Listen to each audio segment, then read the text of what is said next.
Grocery ஷாப்பிங்க்காக நான் போயிருந்தேன். அப்போ என் கண்ணு முன்னாடி நடந்த ஒரு ரியல் இன்சிடென்ட்ட உங்க கூட நான் ஷேர் பண்ண நினைக்கிறேன். ஸ்ட்ராபெர்ரி ரொம்ப அஃபோர்டபுளா இருந்த மாதிரி இருந்துச்சு. இதுக்கு முன்னாடி வாங்கும்போது கூட 169 சம்திங் இருந்துச்சு. ரொம்ப 89 ருப்பீஸ்க்கு போட்டிருக்கும்போது, ஓகே வாங்குவோம் அப்படின்னு சொல்லி அந்த இடத்துல நிக்கும்போது, ஒரு பெரியவர்ன்னு சொல்ல முடியாது. ஒரு 50, 52 இருக்கும். அப்படிப்பட்ட ஆளு. அவங்க வாங்கக்கூடிய பாக்ஸை ஓப்பன் பண்ணி, வியாபாரத்துக்கு வைக்கக்கூடிய பாக்ஸையும் ஓப்பன் பண்ணி, அவங்கள்ட்ட என்ன நல்லா இருக்கோ அதெல்லாம் அவங்கக்கிட்டயே வச்சுட்டு, என்ன நல்லா இல்லையோ, என்னது சின்னதாக இருக்கோ அதை வியாபாரம் பாக்ஸில் மாற்றுறாங்க. ஷாக் ஆகிட்டு அப்படியே. இது உங்களுக்கு பின்னாடி வர்ற தலைமுறைக்கு என்ன சொல்லிக் கொடுக்கு? அடுத்தவங்க பொருளை ஈஸியாக அபகரிக்கலாம்.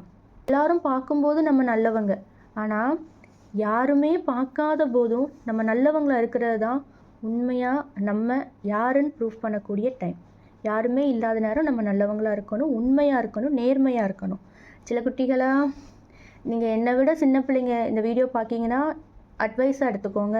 என்னை விட பெரியவங்க பார்க்கிங்கன்னா ப்ளீஸ் இது ஒரு ரெக்வெஸ்ட்டாக எடுத்துக்கோங்க. உங்களை பார்த்து தான் நாங்கள் வளருவோம்.